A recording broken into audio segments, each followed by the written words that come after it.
जय गुरुजी, शुक्राना गुरुजी, अनंतम अनंतम शुक्राना गुरुजी। गुरुजी महाराज जी के श्री चरणों में कोटि कोटि प्रणाम और गुरुजी की प्यारी सभी संगत को जय गुरुजी।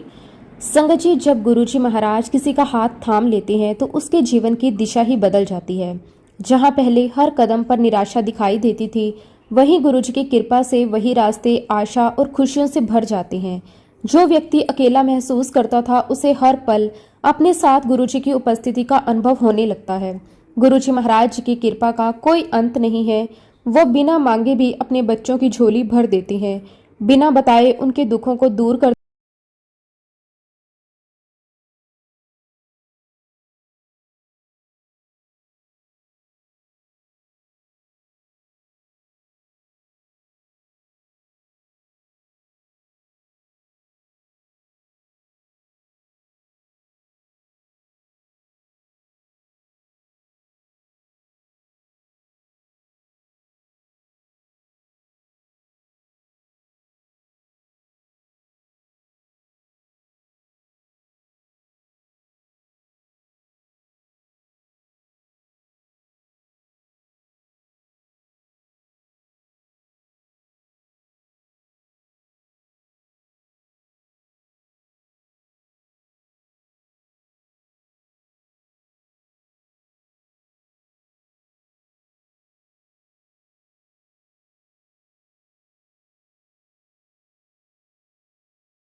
शुरुआत में तो हल्का हल्का दर्द हुआ, लेकिन धीरे धीरे वो तकलीफ बढ़ती चली गई। शरीर के जोड़ इतने दर्द करने लगे कि कई बार तो उठना बैठना भी कठिन हो गया था। सुबह उठते समय ऐसा लगता था जैसे पूरा शरीर जकड़ गया हो। हाथ पैरों में अकड़न रहती थी, चलना फिरना भी मुश्किल हो जाता था। कई बार छोटी सी चीज उठाने में भी दर्द महसूस होता था। डॉक्टरों से इलाज भी चलता रहा, दवाइयां भी चलती रही, कई प्रकार के उपचार भी किए। कुछ समय राहत मिलती, फिर दर्द वापिस शुरू हो जाता। उस समय शारीरिक पीड़ा के साथ साथ मन भी बहुत दुखी हो जाता था। संगत की बीमारी केवल शरीर को नहीं थकाती, वो मन को भी कमजोर करने लगती है। लेकिन गुरुजी की कृपा ये थी कि चाहे शरीर कितना भी कष्ट में रहा हो, भीतर कहीं ना कहीं ये विश्वास हमेशा बना रहा कि गुरुजी मेरे साथ है। कई बार संगत के लोग मुझसे मिलने आते, मेरी तबीयत पूछते, सभी अपने अपने अनुभव साझा करते। उसी दौरान कई संगत का कहना है कि यदि आपने उस दिन गुरुजी के जो नाम बताए हुए थे वो अपनी बेटी का नाम रखा होता तो शायद आपको इस तकलीफ से नहीं गुजरना पड़ता। संगत जी, जब भी कोई ये बात कहता, मेरा मन भीतर तक सोच में पड़ जाता था। मैं ये नहीं कह सकती कि वास्तव में ऐसा ही होता या नहीं, लेकिन अंतिम सत्य तो केवल गुरुजी ही जानते हैं। लेकिन इतना जरूर महसूस होता था कि गुरुजी ने जो कहा था उसमें अवश्य कोई गहरा रहस्य रहा होगा।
शिकायत करने लगी। मैं कहती कि गुरुजी, अगर आपको मुझे ठीक ही नहीं करना था तो फिर मुझे अपने चरणों तक बुलाया ही क्यों, मुझे अपने साथ जोड़ा ही क्यों, आपने मुझे अपनी शरण में आने दिया, फिर मुझे इस दर्द में अकेला क्यों छोड़ दिया। संगत जी, ये शिकायत प्रेम से ही निकल रही थी, लेकिन उस समय मेरा मन इतना दुखी था कि मुझे कुछ भी समझ नहीं आ रहा था। इंसान जब बहुत ज्यादा तकलीफ में होता है तो कभी कभी भगवान से भी नाराज हो जाता है। ठीक वैसी ही स्थिति मेरी हो गई थी। सबसे ज्यादा चिंता मुझे अपने बच्चों की रहती थी। मैं उन्हें खेलते हुए देखती, मेरी आंखें भर आती। मैं सोचती, अगर मुझे कुछ हो गया तो इन मासूम बच्चों का क्या होगा। ये अभी बहुत छोटे हैं, इन्हें माँ की सबसे ज्यादा जरूरत है। इनकी पढ़ाई, इनकी परवरिश, इनका भविष्य कौन संभालेगा। जब भी मेरे बच्चे मेरे पास आकर कहते, मम्मी हमारे साथ खेलो, तो मेरा दिल रो पड़ता, क्योंकि मैं अपनी तकलीफ की वजह से उनके साथ उतना समय ही नहीं बिता पाती थी जितना एक माँ देना चाहती है। मैं गुरुजी से बार बार यही कहती, आप उस तकलीफ को दूर क्यों नहीं करते। मेरे बच्चे तो बहुत छोटे छोटे हैं, मैं उनको कैसे संभालूं। अगर मैं ही ठीक नहीं रहूंगी तो इनका क्या होगा। लेकिन संगत जी, उस समय मुझे ये समझ नहीं थी कि गुरुजी हर पल मेरी सुन रहे हैं। उनका काम केवल हमारी इच्छा पूरी करना नहीं होता, बल्कि सही समय पर सही कृपा करना होता है। उस समय मैं केवल अपना दुख देख रही थी, गुरुजी की दूर की सोच को नहीं समझ पा रही थी। धीरे धीरे शिकायतें बढ़ती चली गई। मैं पहले जितना गुरुजी से जुड़ी हुई थी अब उतनी ही दूर होती जा रही थी। मन में एक अजीब सी कड़वाहट आने लगी थी। जब भी किसी से गुरुजी की बात होती मेरा मन उदास हो जाता। मैं सोचती, जब मेरी सुननी ही नहीं थी तो फिर वहां जाने का क्या फायदा। इसी बात को लेकर गुरुजी मुझे ठीक नहीं कर रहे थे कि मैं बहुत नाराज हो गई। मेरा विश्वास कहीं खो सा गया। मैं बाहर से चाहे कुछ भी कहती, लेकिन अंदर से मैंने अपने आप को गुरुजी से दूर करना शुरू कर दिया था। फिर संगत जी, मैंने गुरुजी के यहाँ जाना भी बंद कर दिया। समय अपनी गति से चलता रहा। दिन महीने में, महीने साल में बदलते गए। जीवन की जिम्मेदारियां तो चलती रही, लेकिन मेरे अंदर जो खालीपन था वो खत्म नहीं हुआ। कई बार ऐसा लगता है जैसे कोई अपना छूट गया हो, फिर भी मेरा अहंकार मुझे दोबारा गुरुजी के चरणों तक जाने नहीं देता था। संगत जी, इंसान कुछ सोचता कुछ और है, लेकिन गुरुजी की योजना कुछ और ही होती है। जब गुरु किसी को अपना बना लेते हैं तब वो उसे कभी नहीं छोड़ते। चाहे शिष्य लाख दूर चला जाए, गुरुजी उसे किसी न किसी बहाने से फिर अपने पास बुला ही लेते हैं। इसी बीच संगत जी, हमारे कुछ रिश्तेदारों के परिवार में बहुत बड़ी चिंता चल रही थी। उनके घर की बहू की शादी को काफी समय हो चुका था, लेकिन उन्हें संतान सुख नहीं मिल रहा था। उन्होंने बड़े बड़े डॉक्टरों से इलाज करवाया, कई शहरों में गए, अनगिनत टेस्ट करवाए, दवाइयां चली, मंदिरों में माथा टेका, मन्नतें मांगी, लेकिन कोई परिणाम नहीं निकला। पूरा परिवार बहुत परेशान रहने लगा। घर का माहौल भी उदास रहने लगा। हर किसी की जुबान पर बस यही बात रहती कि आखिर ऐसा कब तक चलेगा। तभी किसी जानकार ने उन्हें बताया कि दिल्ली में गुरुजी हैं जिनके पास अपार शक्ति है। वहां जो भी सच्चे मन से जाता है उसकी झोली कभी खाली नहीं लौटती। उन्होंने ये भी बताया कि बड़े मंदिर जाकर विशेष रूप से लंगर प्रसाद ग्रहण करना चाहिए, क्योंकि उसी में गुरुजी की असीम कृपा और आशीर्वाद समाया है।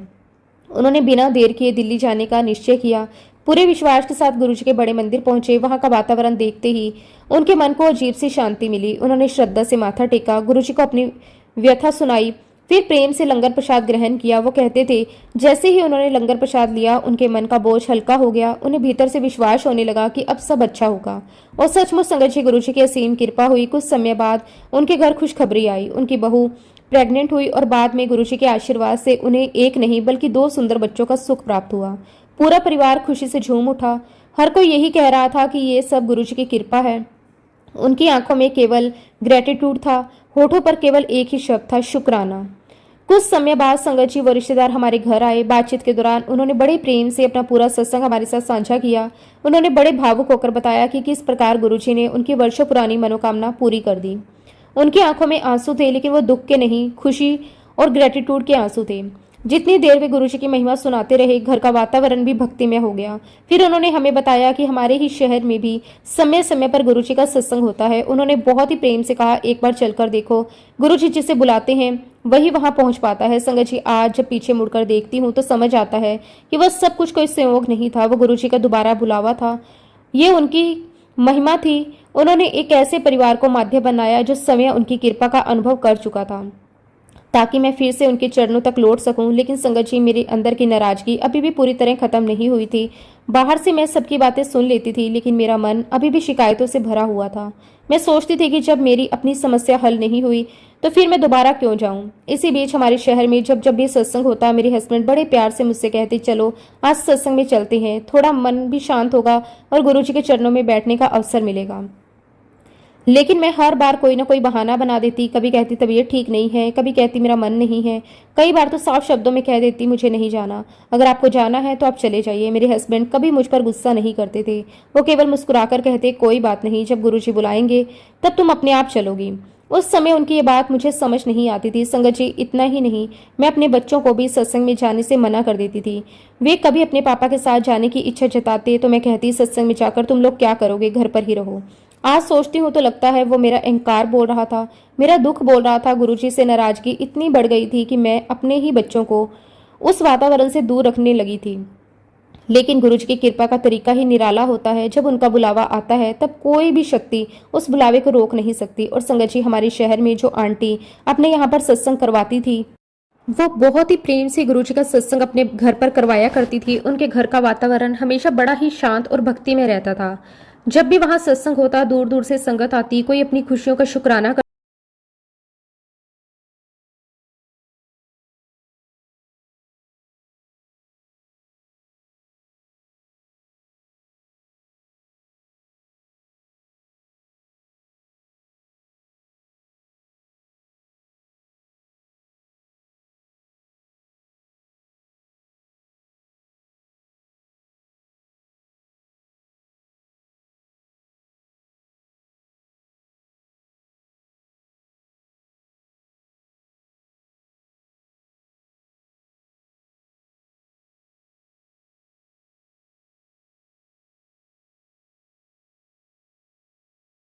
मेरे बच्चे भी वहीं बैठे हुए थे। उन्होंने सारी बातें सुन ली थी। शायद उनके मासूम मन में ये बात आ गई कि मम्मी को किसी तरह फिर से गुरुजी के पास ले जाना चाहिए। जब जाने का समय आया तो मेरे बच्चे बड़े उत्साह से तैयार होने लगे। उन्होंने अच्छे कपड़े पहने, अपने पापा के साथ जाने लगे। जाते जाते उन्होंने मुस्कुराते हुए कहा, मम्मी आप नहीं चलोगी? फिर मैंने फिर से मना कर दिया। तब मेरे बच्चों ने बहुत ही मासूमियत से कहा, ठीक है मम्मी, अगर आपको नहीं आना तो आप घर पर रहो, हम तो पापा के साथ जाएंगे। संगत जी, बच्चों की वो बात सुनकर भी मेरा मन नहीं पिघला। मैं घर पर ही रुक गई। जब ये लोग सत्संग में पहुंचे तो वहां का वातावरण देखकर बहुत खुश हुए। भजन चल रहे थे, संगत प्रेम से बैठी हुई थी, हर चेहरे पर एक अलग ही शांति दिखाई दे रही थी। बच्चे पहली बार उस वातावरण को इतने ध्यान से देख रहे थे। उन्हें वहां सब कुछ बहुत अच्छा लग रहा था। सत्संग समाप्त हुआ, सबने प्रेम से लंगर प्रसाद ग्रहण किया। फिर मेरे हस्बैंड बच्चों को लेकर घर वापिस आ गए। जैसे ही वो घर आए, मेरे बच्चे बड़े उत्साह से मेरे पास दौड़कर आए। उनके चेहरे की खुशी देखते ही बन रही थी। वो कहने लगे, मम्मी पता नहीं आप क्यों इतने नाराज हो गुरुजी से। फिर वे एक एक बात मुझे बताने लगे। उन्होंने कहा कि मम्मी, वहाँ कितने सारे लोग आए थे। कोई अपनी बीमारी ठीक होने का सत्संग सुना रहा था, कोई बता रहा था कि गुरुजी ने उसके घर की परेशानी दूर कर दी, कोई कह रहा था कि उसकी नौकरी लग गई, कोई कह रहा था कि उसके घर में खुशियां लौट आई। हर कोई गुरुजी की वडियाई कर रहा था। मेरे बच्चे बहुत ही भावुक होकर कहने लगे, मम्मी हमें तो वहाँ बहुत अच्छा लगा। वहाँ बैठकर मन को बहुत शांति मिली। ऐसा लग रहा था जैसे कोई अपना हमारे बीच बैठा हो। फिर उन्होंने बड़े प्यार से मेरा हाथ पकड़ लिया और बोले, मम्मी सिर्फ हमारी बात मान लो। अगली बार जब आंटी के यहाँ सत्संग हो तब आप हमारे साथ जरूर चलना। बस एक बार चलकर देख लेना, अगर अच्छा ना लगे तो फिर कभी मत जाना। संगत जी, बच्चों की बातों में कोई तर्क नहीं था, लेकिन उसमें एक सच्चा प्रेम था। उनके मन में कोई स्वार्थ नहीं था। वे केवल चाहते थे कि उनकी मम्मी फिर से पहले जैसी खुश हो जाए। मैंने उनकी बात सुनी। उस समय भी मेरा मन पूरी तरह तैयार नहीं था, लेकिन ना जाने क्यों पहली बार मैंने साफ मना भी नहीं किया। मैंने केवल इतना कहा, ठीक है, जब सत्संग होगा तब देखेंगे। आज सोचती हूँ तो लगता है वो देखेंगे शब्द भी गुरुजी की कृपा थी, क्योंकि पहले तो मैं बिना सोचे सीधे ही मना कर देती थी। समय बीतता गया। कुछ दिनों बाद फिर उन आंटी के यहाँ पर सत्संग रखा गया। इस बार बच्चे सुबह से ही बहुत खुश थे। वो बार बार पूछ रहे थे, मम्मी आपने वादा किया था ना कि इस बार चलोगी। मैं उन्हें टाल भी नहीं पा रही थी। आखिर मैंने कहा, ठीक है, आज मैं भी चलूंगी। मैंने इतना कहते ही बच्चों की खुशी का ठिकाना नहीं रहा। वे ऐसे खुश हुए जैसे उन्हें कोई बहुत बड़ा उपहार मिल गया हो। शाम को हम सब तैयार होकर सत्संग के लिए निकल पड़े। रास्ते भर मैं चुप थी।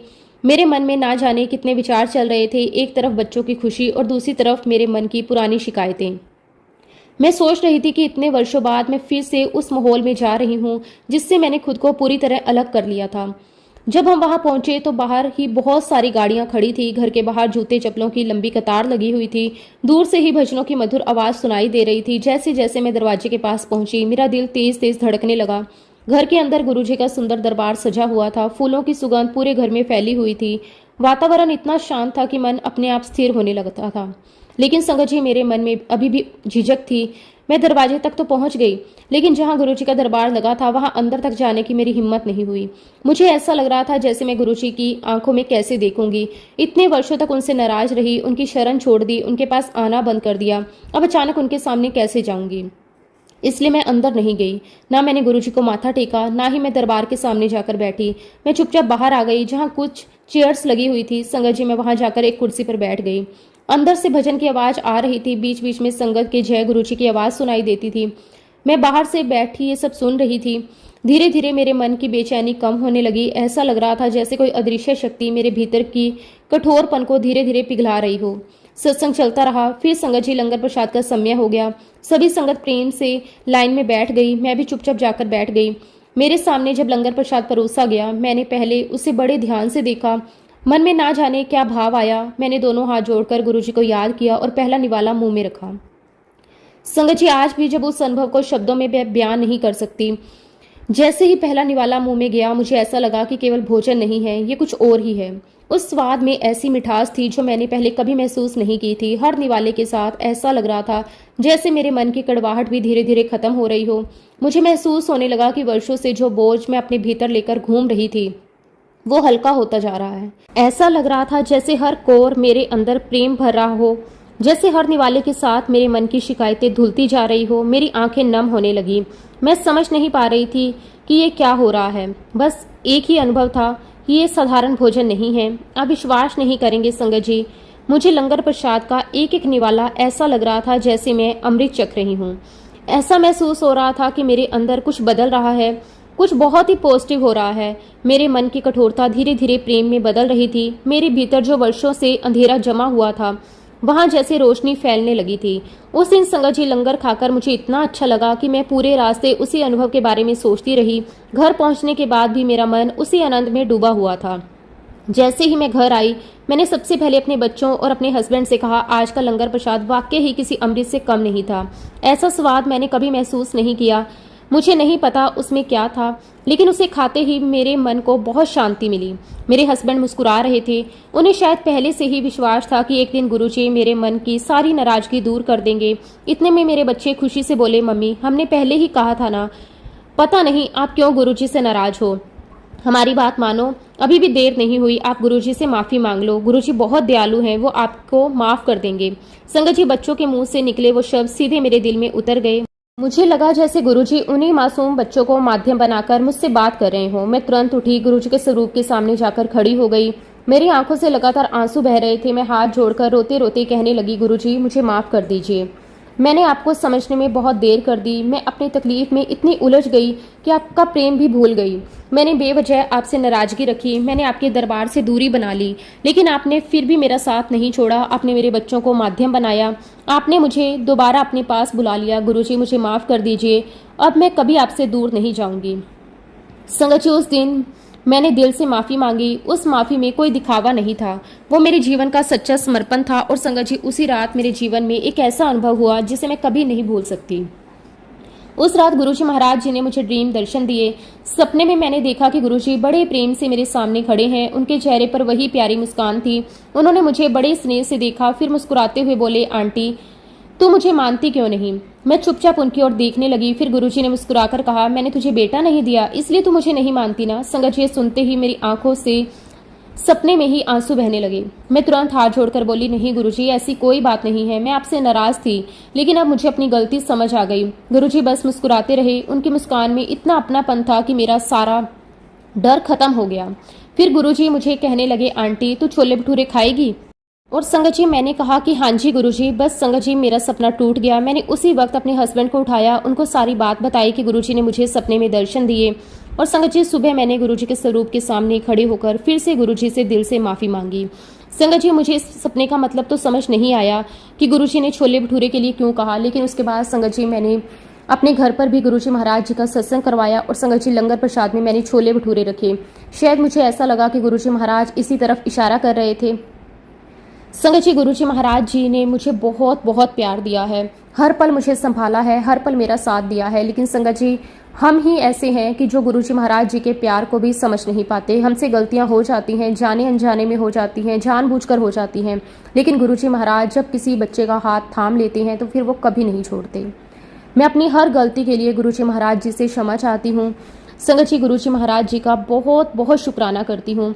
बस गुरुजी महाराज ऐसे ही हर पल मेरे अंग संग रहना, मेरे परिवार के अंग संग रहना, मेरे बच्चों के अंग संग रहना, अपने पूरे संगत परिवार के अंग संग रहना। संगत जी, अब मैं अपने सत्संग को यहीं पे विराम देती हूँ। जब भी गुरुजी महाराज मुझे आज्ञा देंगे, मैं अपना अगला शुक्राना सत्संग भी आप सबके साथ जरूर शेयर करूंगी। जय गुरुजी, शुक्राना गुरुजी, अनंतम अनंतम शुक्राना गुरुजी। ओम नमः शिवाय, शिवजी सदा सहाय। ओम नमः शिवाय, गुरुजी सदा सहाय। जय गुरुजी, शुक्राना गुरुजी, अनंतम अनंतम शुक्राना गुरुजी।